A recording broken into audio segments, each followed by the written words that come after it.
কিরে এরকম লাগে কেন? এটা যদি রহমতের পানি হয় এটা সুইট হবে, মিষ্টি হবে, এটা টক লাগে কেন, কটা লাগে কেন, ঘটনা কি?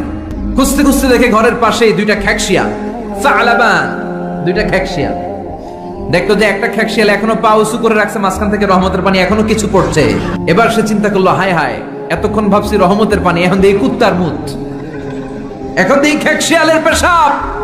সর্বনাশ, কি করলাম এতটা বছর, এত টাকা, এত পয়সা, এত আদর সোহাগ যত্ন এটারে দিলাম, কি দিল তার বিনিময়ে সে আমাকে? রাগের চোটে খোদারে ধরে দিছে আসার। খোদারে ধরে কি করছে? এক আসারে খোদার হাত পাও নাই। মোহাম্মদ, এতদিন ভাবছি এটা খোদা, এখন দেখি হুদা। হুদা হুদা এটার পিছনে ঘুরছি, এটার কোনো পাওয়ার নাই, সব পাওয়ার আছে একজনের। চিল্লায় বলো তিনি কে? আবার বিষ্ণু বললেন, মিজানের পাল্লা ভারী করতে চাও, ফাআম্মা মান সাকুলাত মাওয়াজিনুহু ফাহুয়া ফি আইশাতির রাদিয়া। মিজানের পাল্লা যারা ভারী করতে চাও তারা দুইটা জিকির করবা, সুবহানাল্লাহি ওয়া বিহামদিহি।